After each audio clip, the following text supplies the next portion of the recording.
Selamat siang, salam sejahtera untuk kita semuanya. Om Santi, Salam, Namo Buddhaya, Rahayu. Hidup amanat pendidikan rakyat. Hidup rakyat Indonesia. Masuk Pak Eka ya. Terima kasih Bapak Ibu sekalian, Ketua Dewan yang saya hormati, pimpinan rombongan, serta Bapak Ibu yang saya muliakan. Di sini perkenalkan nama saya Biasma, saya sebagai dosen. Apa yang menjadi kegelisahan dari perwakilan ini tidak hanya di dalam perkumpulan Gada ini, tapi juga yang kita lihat di realitas masyarakat kita sehari-hari. Bapak Ketua, seperti kita ketahui bahwa kita di sini,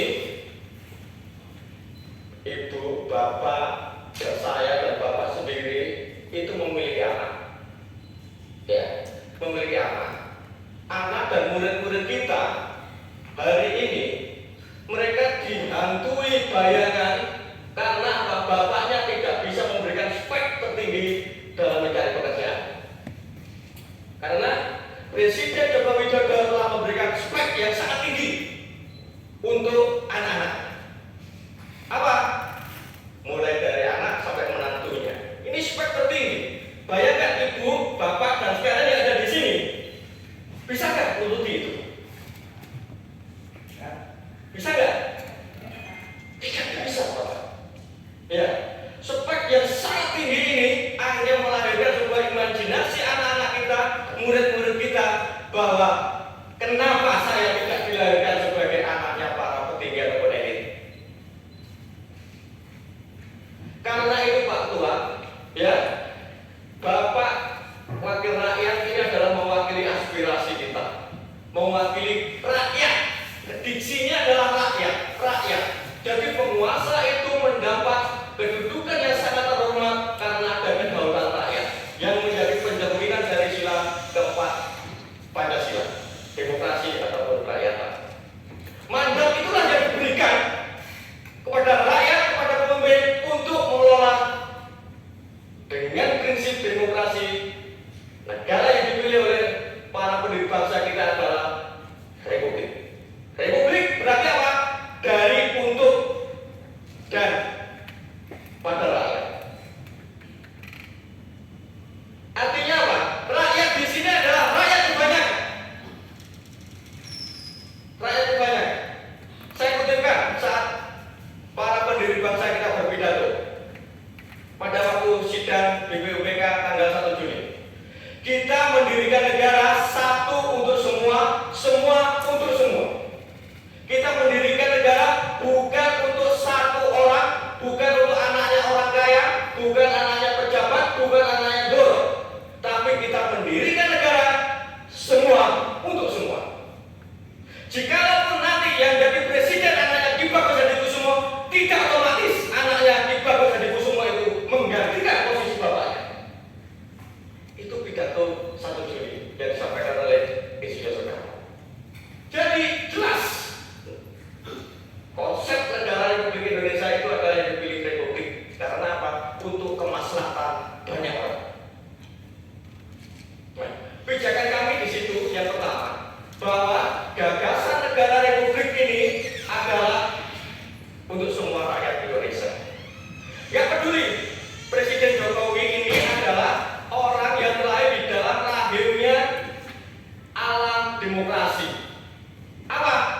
Beliau ini idola saya ketika saya ceramah ke masyarakat, ke mahasiswa. Disinilah ada sebuah jenjang yang namanya meritokrasi.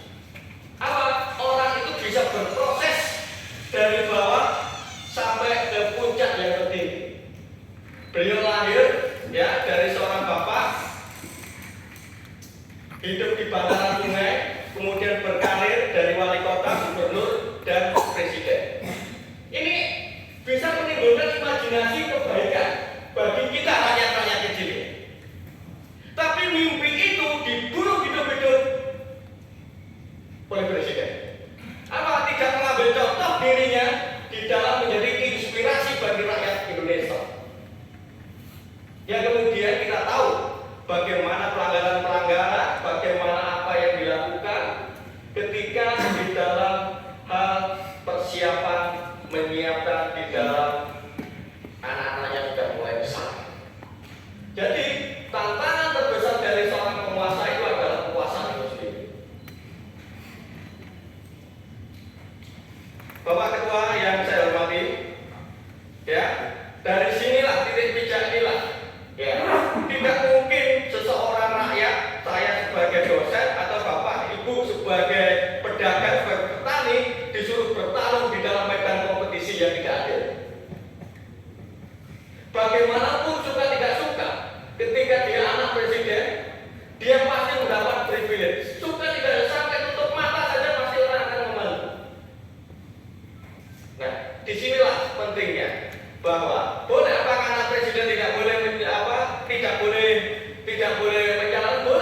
tidak diperbolehkan secara moral dan etik jika saudara-saudaranya itu menjadi kompetisi dalam jabatan-jabatan publik. Ya. Saya khawatir ini kedua, yang saya khawatirkan, ya, rezim yang nepotisme ini nanti, ya, nanti akan menjadi inspirasi pembenaran dari pusat sampai desa, di semua kementerian lembaga sampai di tingkat, maaf, ketika nanti itu masuk menjadi kuli bangunan harus pakai nepotisme.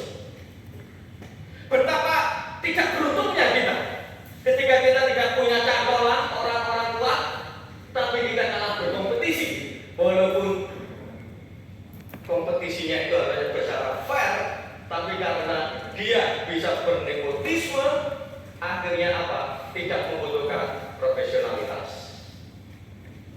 Saya terkadang hari ini malu ketika saya mau ceramah kepada mahasiswa ataupun ke masyarakat. Malunya bagaimana? Untuk apa saya sekolah pintar-pintar? Saya membangun karir, ya, sama profesionalitas. Tapi toh nanti ketika saya berkompetisi yang harusnya fair, ternyata dihadapkan dengan yang namanya abuse of power ataupun nepotisme, kolusi dan seterusnya. Nah, inilah babak kedua. Ya, jadi penyalahgunaan kekuasaan ini tidak sehat dan tidak baik bagi rakyat yang hari ini mereka tidak pernah memilih dilahirkan sebagai seorang buruh, sebagai petani, sebagai nelayan, sebagai pedagang, bahkan juga sebagai pekerja tukang parkir dan seterusnya.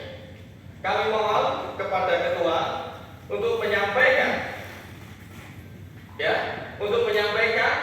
aspirasi kami ini yang jelas bahwa jika lembaga-lembaga negara itu sudah tidak bisa dipercayai, jika lembaga-lembaga hukum itu sudah tidak mendapat legitimasi dari masyarakat, tidak ada cara lain dengan cara keputusan politik. Nah, keputusan politik itu adalah ada di hak angket. Kita mau mengadu di Mahkamah Konstitusi, paling nanti di dalam Mahkamah Konstitusi ya sudah ada pamannya.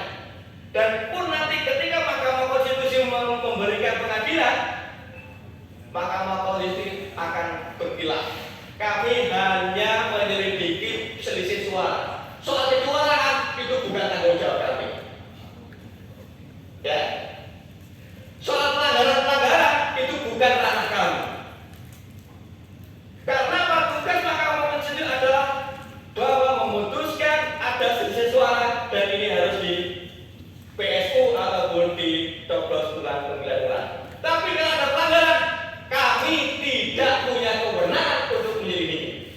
Lah ya. Ya. Bisa kita lihat bagaimana arah-arahnya seperti itu. Maka satu-satunya hak konstitusional yang bisa disampaikan adalah hak politik. Dari situ, apakah nanti hasilnya, tujuannya apa kita menyampaikan ini? Hasilnya apa? Kita tidak menginginkan 01, 02 atau 03. Kita hanya ingin mengatakan bahwa penguasa yang menggunakan kekuasaannya jika salah bisa dikoreksi.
Ya, menang apa ini bukan urusan menang atau kalah, tapi bahwa kekuasaan itu harus dikontrol. Yang bisa mengontrol, yang legitimate di sini adalah Dewan Perwakilan Rakyat. Sekian dari saya, semoga